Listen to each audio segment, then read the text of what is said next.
Facebook. We back at it again. We live, baby. My kid's gonna eventually start crying in the other room. Wait for a few of y'all to hop on. This is the Morning Sun Podcast. We about to do episode 3. Okay, let me see. Give me a second and we gonna get going.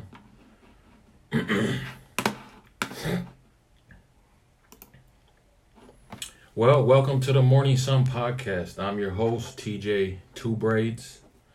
Today, TJ Man Bun, because didn't feel like putting the braids in. But this is the 3rd episode of the podcast. It's been going good. People have been watching it in various forms. Each episode is broadcast first on Facebook Live. And then from there, I'll put it on YouTube, Spotify, Anchor FM, and everywhere else that podcasts are available. But we want to welcome you back to the Morning Sun Podcast. This is our 3rd episode, and tonight we're going to be talking about a variety of topics, including why we should build bridges instead of burning them. So that's the first thing we're going to talk about. The second thing is I'm going to talk about the movie I just saw, 21 Bridges, and then also the role that integrity plays in our society, because the movie 21 Bridges, it really shed some light on integrity and spoke to me about that. And then lastly, we'll get to some sports talk, NBA talk. Today we're going to focus on the NBA. So, like I said, welcome to the Morning Sun Podcast. You can follow us on Instagram at the Morning Sun Podcast. You can follow me on YouTube at TJ Two Braids. That's the number 2 and braids with a Z. I just dropped a new music video. So if you haven't seen that on my Facebook, please go watch it. It's called Still Here. I'm Still Here. And yeah, so with that, let's jump into the first part of the podcast. This first segment is brought to you by Menards, because they have real good shovels. Hey, I'm just kidding. If you're in Minnesota, you survived a snowstorm. You're still here. So next time you bump that song, you can, I'm still here. I'm just kidding. All right, let's get into the segment. So this first segment is why we should build bridges instead of burning them. What do I mean by that? Let me start by sharing a story with you that I heard about building bridges. So there's a story of a family. Everyone knows that it's Thanksgiving weekend and we got time off from work, right? And everyone's happy and you're getting the food prepared and you're about to spend some time with family. Now, I don't know about you. Maybe you got the cookie cutter family. But for me, my family ain't perfect. So we know with family, sometimes comes drama, right? So let me tell you a story about family drama. Not my family drama, but this is just an illustration. There was a family, 2 brothers who inherited their parents' estate.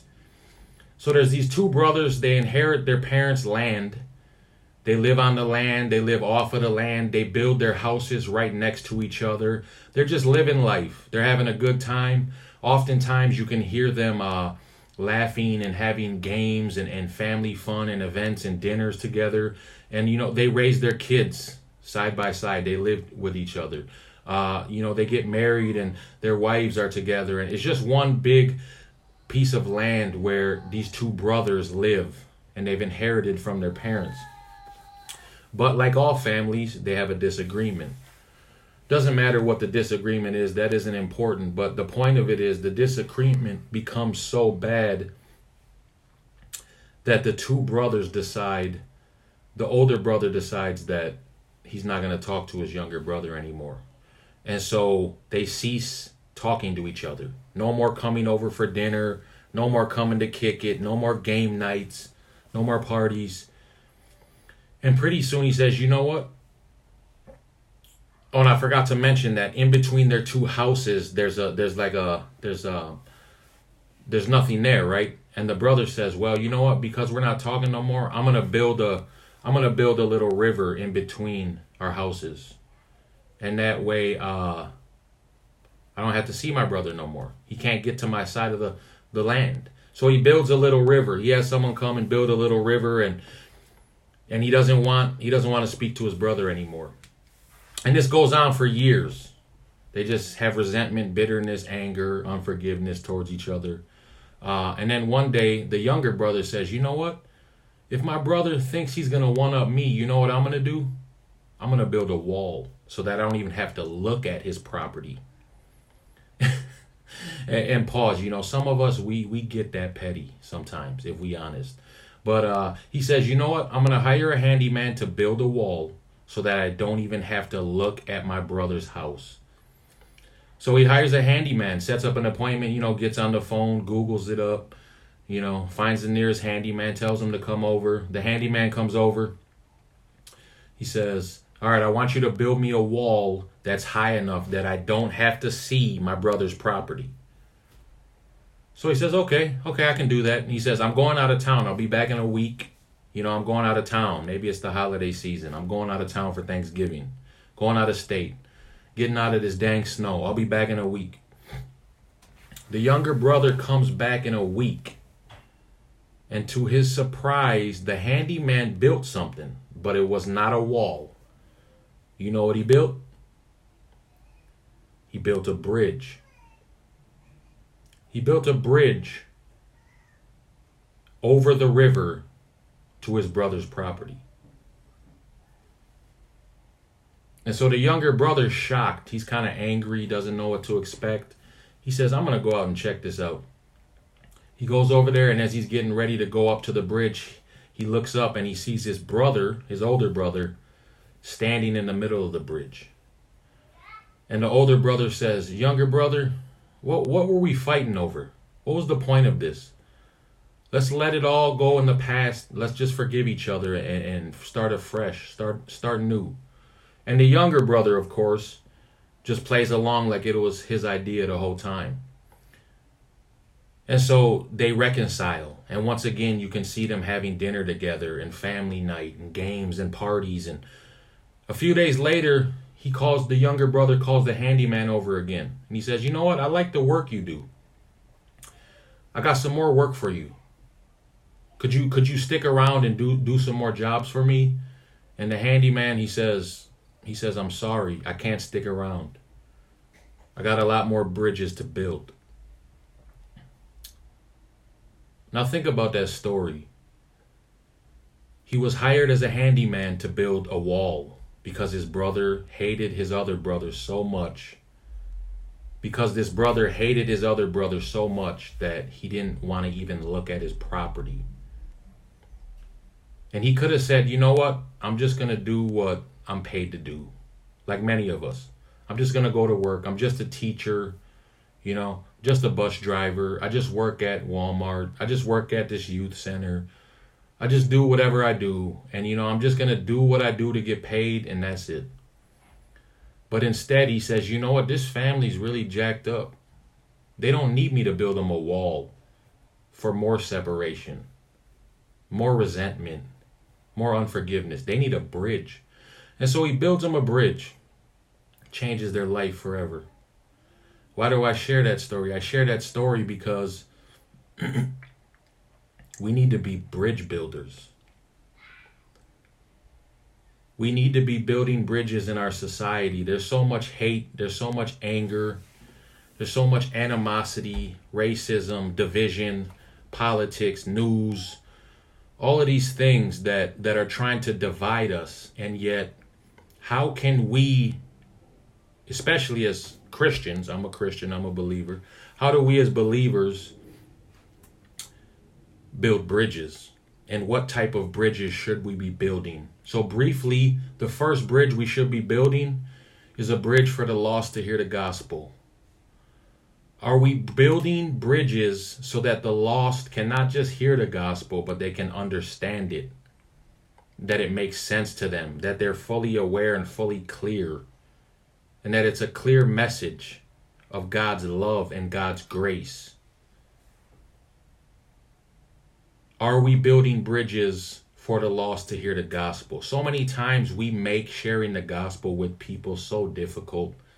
We think we have to drag them to church. We think we have to slap on a polo, right?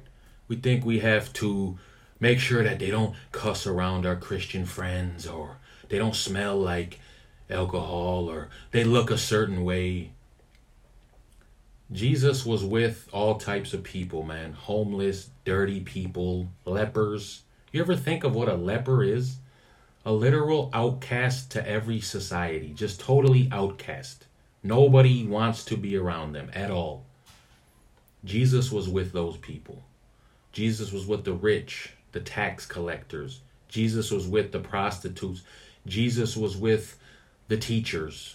He was with all types of people, spreading the message of his Father and of his coming death, burial, and resurrection.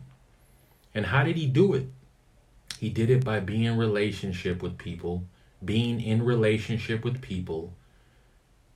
and by loving them. So are we building bridges? The second bridge you can build is for younger people to be mentored. You look at the state of society, and I shared in one of my other segments, I shared about if young people are the answer or the problem in our society. And depending on if you heard it or not, doesn't really matter. You can go and check it out. It might be worth your time. But maybe you look at the state of this younger generation, this next generation, and it worries you. And you're worried that our society, our country, our people, our cultures may be going in a negative direction. But yet, what are you doing about it? I challenged people with the end of that segment is, if you're not a part of the solution, then how much can you speak to the problem? So how are we mentoring young people? How are we mentoring the next generation? And whether you're a person who's a mentor or a mentee, if you're listening to this or you're going to listen to this and you're a younger person, are you open and willing to be mentored? I didn't fully grasp, believe in, and accept the idea of mentorship until I would probably say I was 22 or 23. Don't wait that long. If you hear this, if you see this video, you hear this podcast, don't wait till you're 22, 23 to accept the idea of mentorship. Find a mentor. Let someone invest in your life, impart wisdom and knowledge on you, and empower you to succeed. So there's a bridge in the idea of mentorship. There's a bridge. It has to be a bridge that both people walk across. So as an older person, whether that's you or me, and I'm in relationship with someone younger than me, it could be my kids, it could be my relatives, it could be a kid that lives next to me, it could be someone at church, it could be, whatever the case may be. I have to be willing to mentor them.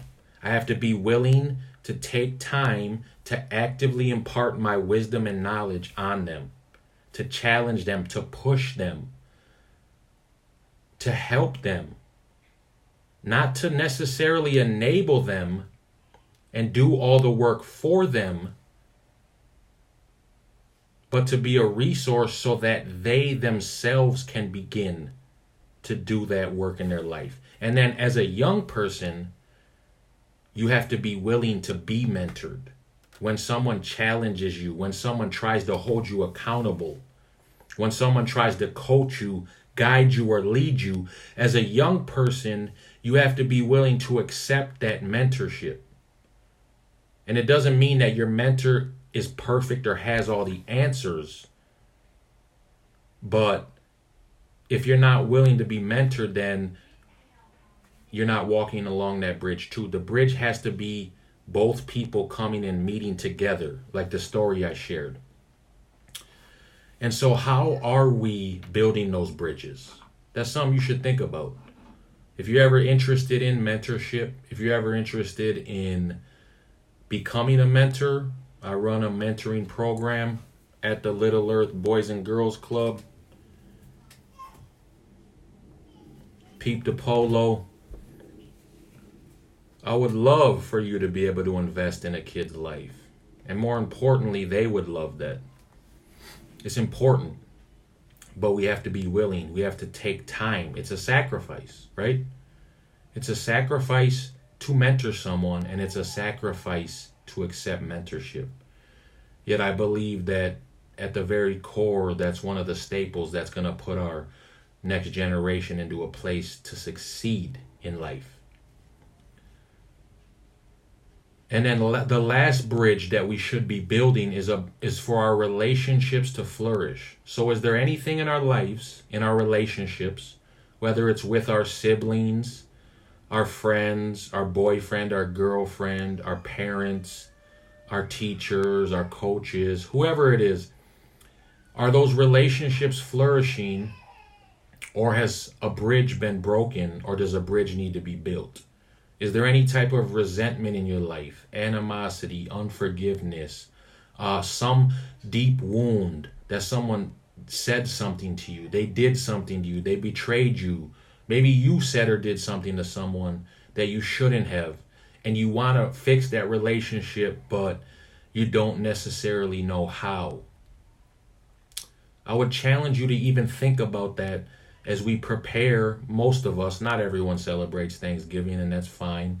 I don't necessarily celebrate the concept of Thanksgiving, but I enjoy time away from work, and I enjoy being with my family, and I enjoy every day of life, being grateful that I'm alive and I have another day. So as we prepare to do that, a lot of us, millions, billions of people tomorrow, is there anyone you need to ask forgiveness of? Is there anyone you need to go to and say, look, I've been acting a certain way, I'm sorry, please forgive me? Is there anyone that maybe you need to forgive?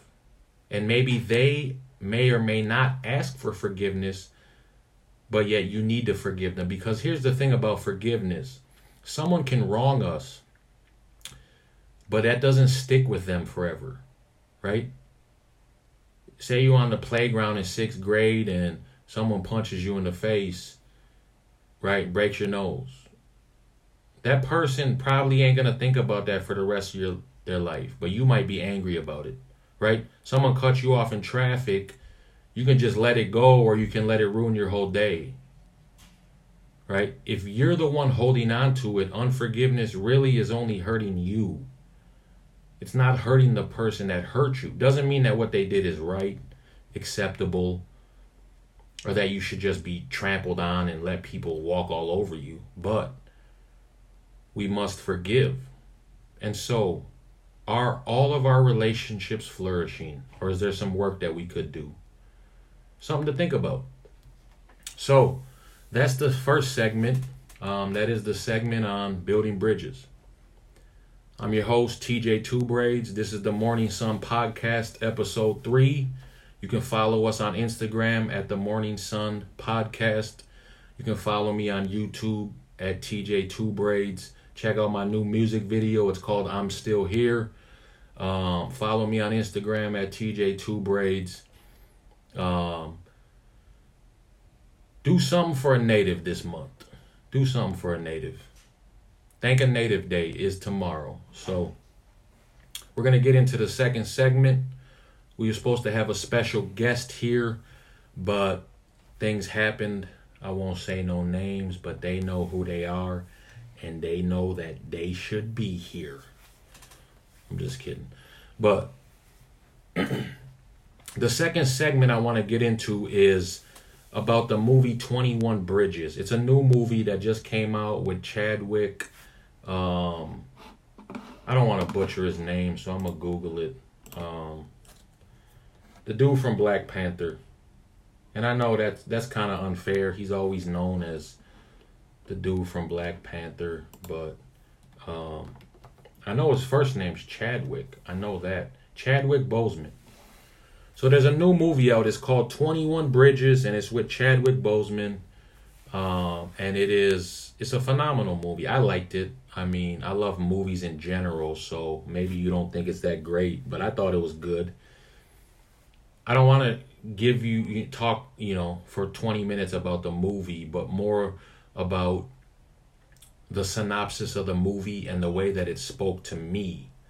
And so the movie is about 7 or 8 cops get murdered in a just a bad situation. They go to a place where criminals are robbing a drug hideout, and the cops that come there, 7 or 8 of them, get shot and killed. And then these 2 criminals are on the run, and they stole all this cocaine, and there was so much cocaine or heroin at this place they couldn't even take it all. But basically, Chadwick Boseman is the lead actor, and he's like the top detective in New York. And in order to try to catch these killers, he shuts down all of Manhattan, all the 21 bridges in Manhattan. Hence the reason why it's called 21 Bridges. He shuts down all these bridges so that there's no way for them to get off of the island of Manhattan. And to make a long story short, eventually he finds out who they are. He hunts them down. They don't get arrested. They both get killed. But what he finds out in that is halfway through the movie, he encounters one of the criminals, and they're dialoguing, and he escapes. But what he finds out is that the reason, not necessarily that these cops got killed, but part of the reason is because they were involved in they were crooked cops. They were dirty cops. They were involved in drugs, the drug business. And so at the end of the movie, Chadwick Boseman basically, after he has already captured and killed the criminals who murdered all these police officers, he busts like one of the police captains or sergeants or whatever, and goes to his house and busts him, and all of his guys come, and basically he ends up killing them too because they don't want to surrender, and they try to justify the fact that they're dirty cops. And so I left the theater thinking about integrity. And it was really hitting me hard. Number one, in my own life, do I have integrity in all areas? I remember listening to Ravi Zacharias one time. He went and spoke at some prominent place, and some senator or super high official, I don't know if it was America or some politician in Europe or something, was there, and she said, he's very convincing, and he's very great publicly. I wonder what his private life is like.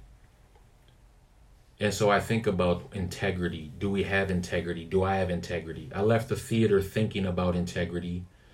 And then I began to think about the fact that this movie was about police not having integrity. So the whole 85th precinct or whatever, task force or whatever it was crooked.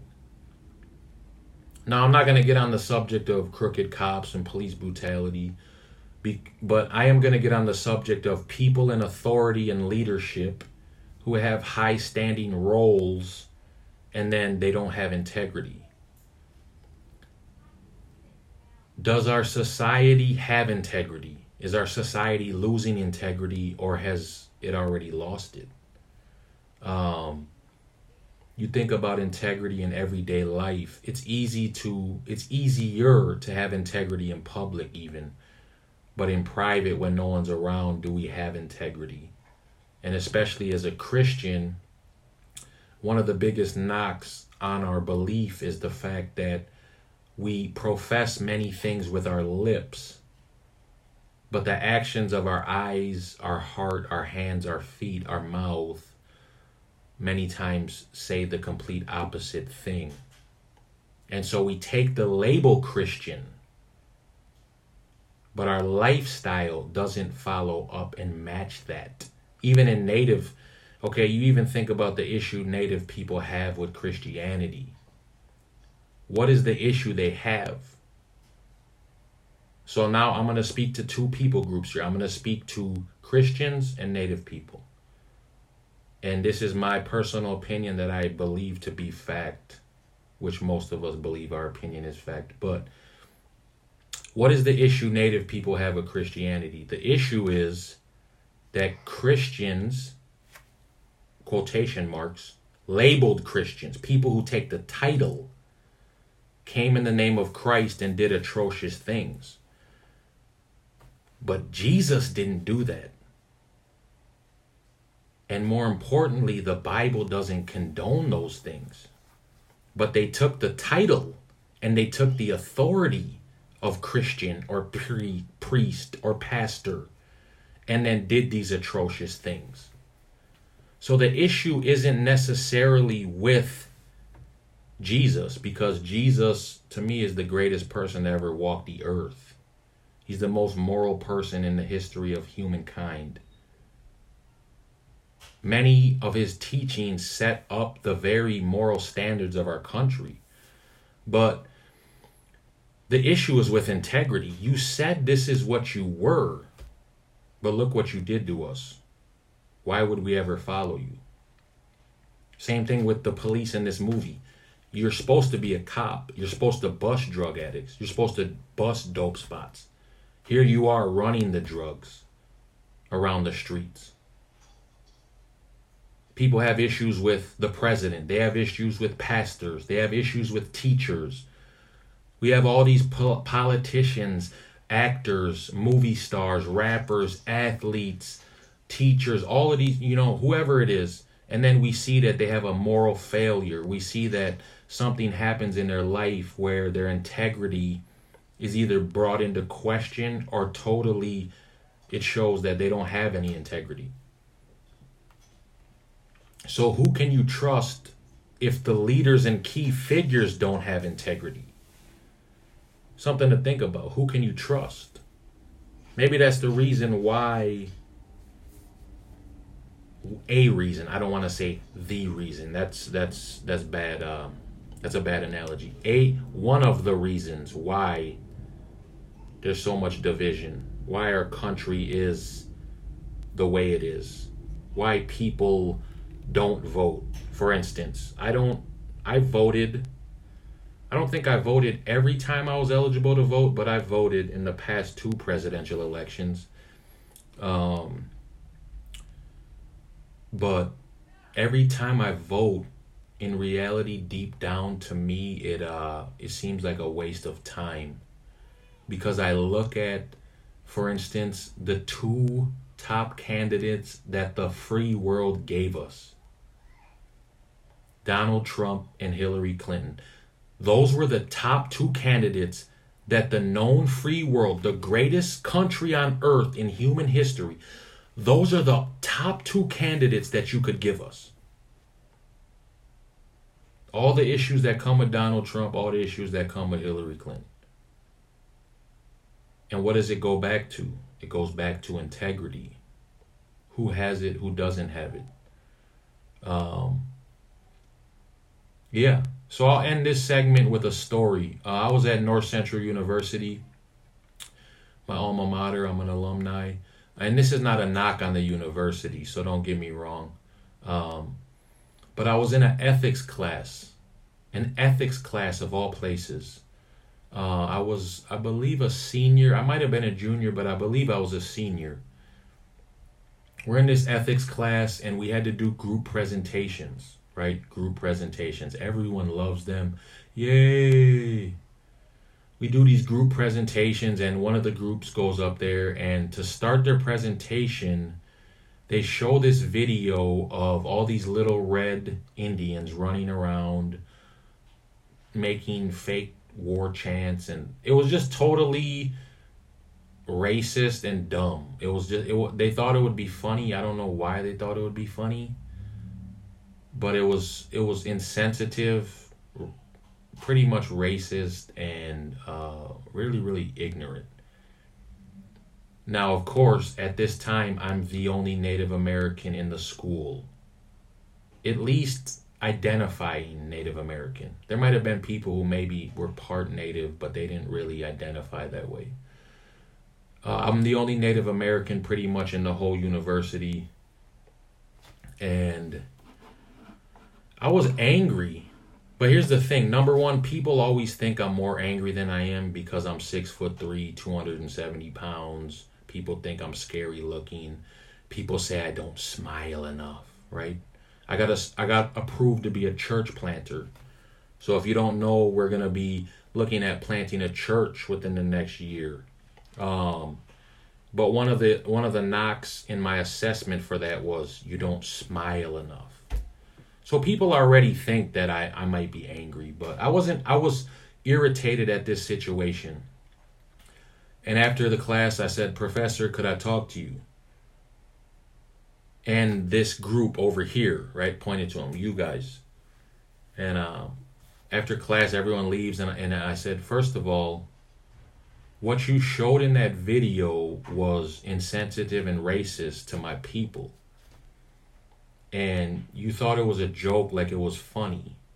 I'm sorry that my people group or culture is a joke to you. In an ethics class. I said, why would you show that? And of all places, an ethics class. And I said, you have to be careful with your actions, because if I was a freshman when this happened, I probably would have punched one of you in the face. Just being honest. I'm a senior. God did a lot of work in my life. I matured in many ways. But as a freshman, I was just coming in, just barely off drugs, gangbanging, street life. I probably would have knocked one of them dudes out, really, to be honest. And then I said to the teacher, this is an ethics class. Of all places for this to occur. What a coincidence, an ethics class. And then I said, I don't know what's going on here, but I take offense to this. I'll forgive you, though. I told him, look, I'll forgive you guys. I looked them all in the eyes. I say, I'll forgive you. I'm not going to hold this against you. But I'm just bringing awareness to the fact that this was racist, and that I'm a person who handled it this way. But if you continue to act and do these types of things in other classes and in society as a whole, you're going to get all types of responses from other people that may be very, very negative and may lash out at you, even physically. So, integrity. Do we have integrity? Is our society losing integrity? Is there any integrity left? This is the Morning Sun Podcast. I'm your host, TJ Two Braids. That was our second segment. Like I said, the Morning Sun Podcast will be broadcast every Wednesday and Saturday. Barring any setbacks, we will live stream it first on Facebook, and from there it'll go on YouTube and then Spotify, Anchor FM, and everywhere else that you can find podcasts. But yeah, if you like this video, please like, comment, share it with your friends. I would love to even have a dialogue one day where I bring someone on the camera and you can dialogue back with me if you're willing. If you want to ever be on the podcast in person, when I'm doing it, you can come over and we can chop it up. But this is the Morning Sun Podcast, and with that, we're gonna get into our last segment. Whoever's watching, whoever has been watching, we thank you for watching. Feel free to say hello.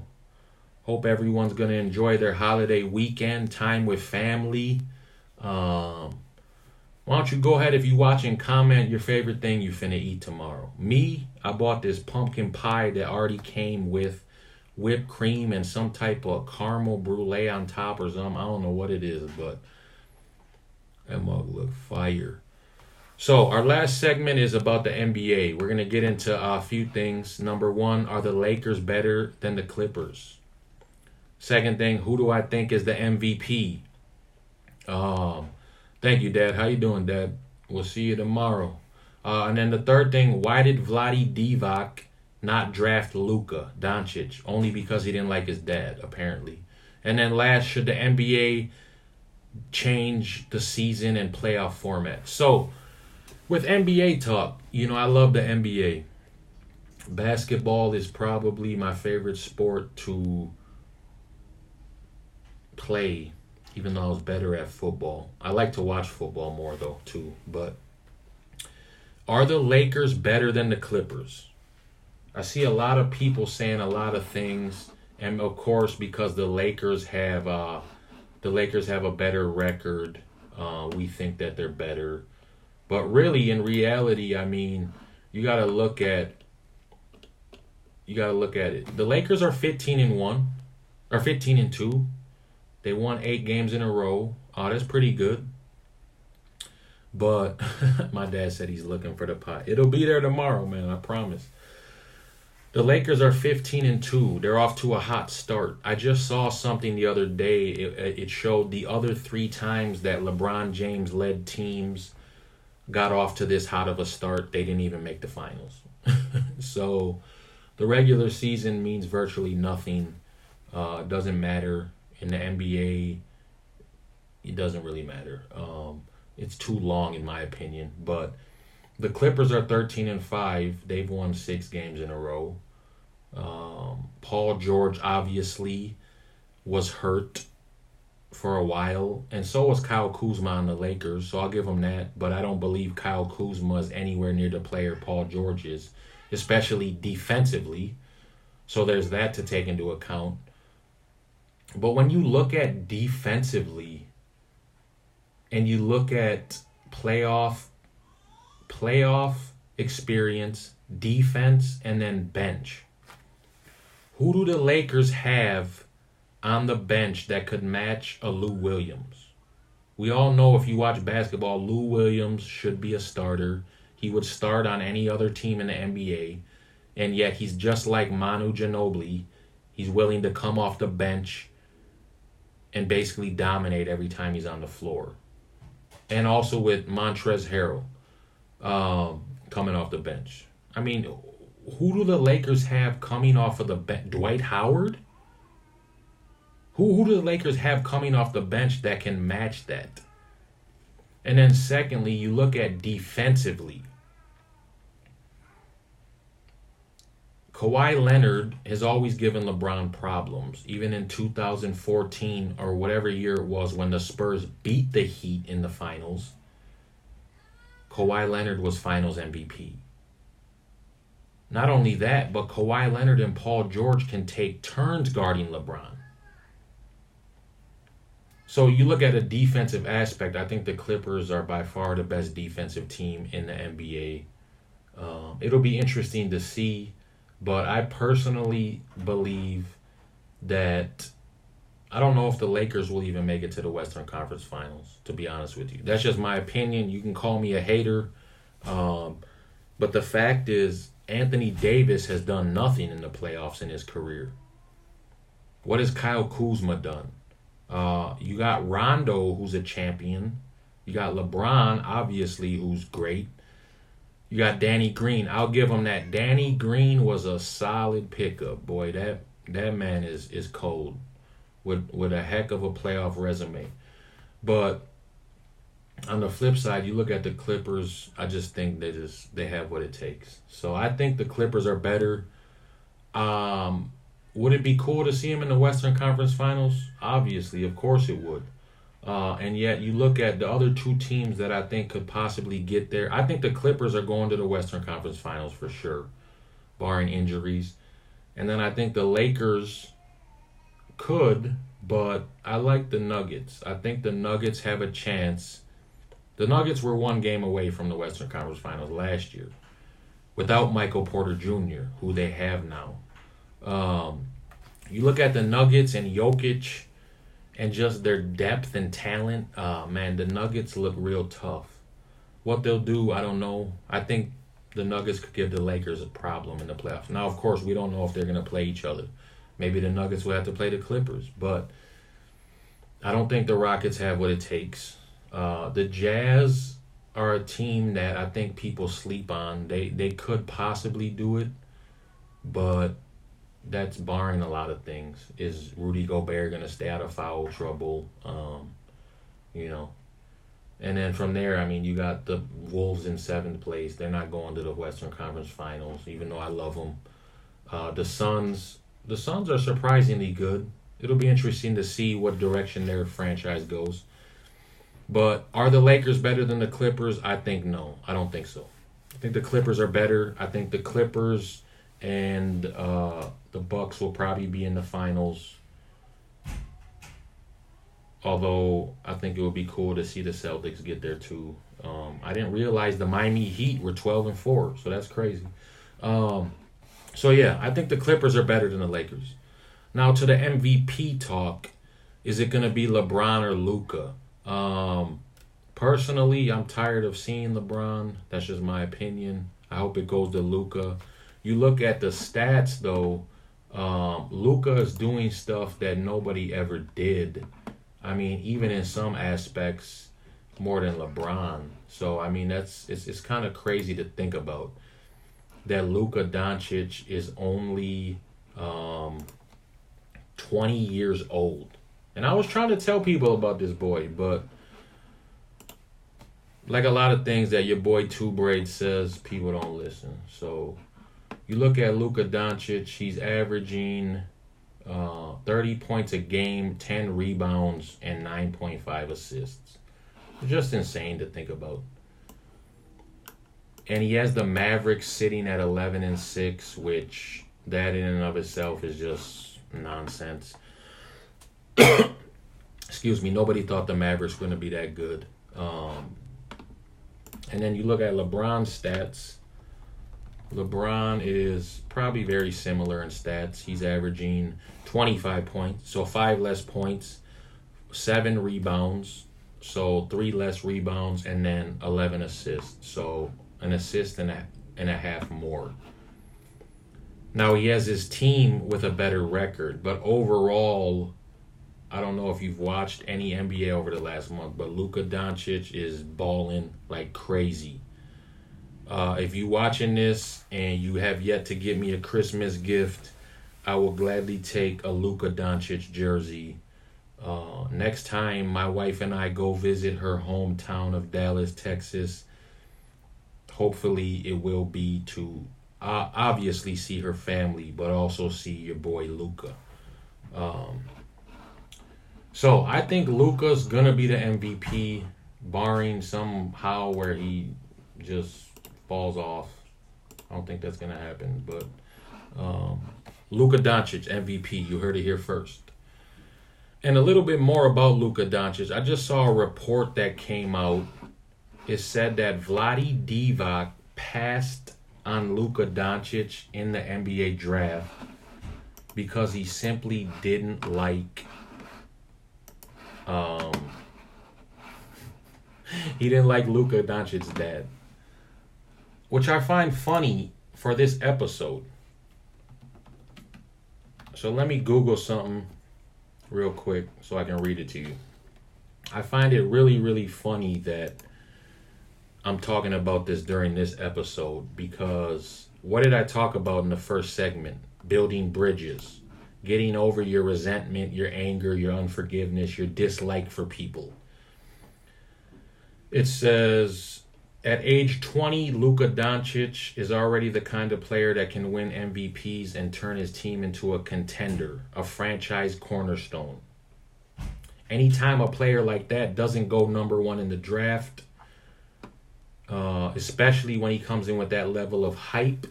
So Luka Doncic came in as the EuroLeague MVP at 19. He came in with hype, but he wasn't drafted number one. And in the case of the Suns, they pushed for DeAndre Ayton instead. And the Kings, Vlade Divac connected to Europe, and he seen Doncic play. So why did he pass on him? It says, my understanding is that Divac knew Luka's dad, and basically he didn't think a whole lot of Luka's dad. And so he doesn't like Luka's dad, and so he passed on him. So I'm thinking about that. Why would you pass on Luka Doncic other than the fact that you don't like his dad? It's just dumb. Like, honestly, you look at some people in sports, how they keep their job is crazy to me. If I went to work every day and just made massive mistakes, like, I understand people make mistakes, they're late, they fail to turn reports in on time. It happens, right? But if I were to just go and make massive mistake after massive mistake and I still keep my job, someone need to fire this boy Vlade Divac. You passed on Luka Doncic because you didn't like his dad. He needs, hopefully, someone can spread this news to Vlade Divac and he can watch the beginning of this podcast where I talked about we need to build bridges. And one of the bridges we need to build is in our broken relationships and our dislike for people. But that's neither here nor there. So the last thing I'll say with this segment and to wrap up the podcast is, should the NBA change the playoff format? I know that the NBA is throwing around a lot of ideas, one of them being that they're going to shorten the NBA season by like 6 games or something like that. And that they also might have a mid-season tournament, kind of like soccer, professional soccer does in Europe. I don't know, what is it, the Euro Cup or whatever it's called. I don't watch soccer, but and then also the last thing they're looking at is that the 4 finalists, so the 4 teams that make it to the conference finals, the 2 Eastern Conference finals and the 2 in the Western Conference finals, that once they get to that position, they would then reseed the playoff bracket according to their records. Now, why is that important? Because many times there's been 2 teams, or even 3 or 4, in the West, for instance, coming out of the Western Conference who have superior records and superior teams to the other teams in the Eastern Conference. And that's been a huge knock even on LeBron James' career, is that he always had an easy path to the finals. Well, if they were to approve this vote, they would reseed those top 4 teams according to record. And so let's say the 2 Western Conference teams have better records than the Eastern Conference teams. Then the Western Conference teams wouldn't play each other. They would play the Eastern Conference teams. And if they both beat them like they should, we could potentially see the top 2 teams in the NBA record-wise playing each other in the finals, which I think would be awesome. I believe the WNBA already does that. Don't quote me on that, but I think they do. But I think that would be dope. I think the NBA definitely needs to do something. I think they need to shorten their season. I think they need to change the playoff bracket. I'm tired of watching the Eastern Conference playoffs. They're just terrible half the time. It's getting better. You know, KD, Kyrie went to the East. You know, LeBron left the East. But overall, it is what it is. But I think it would be dope.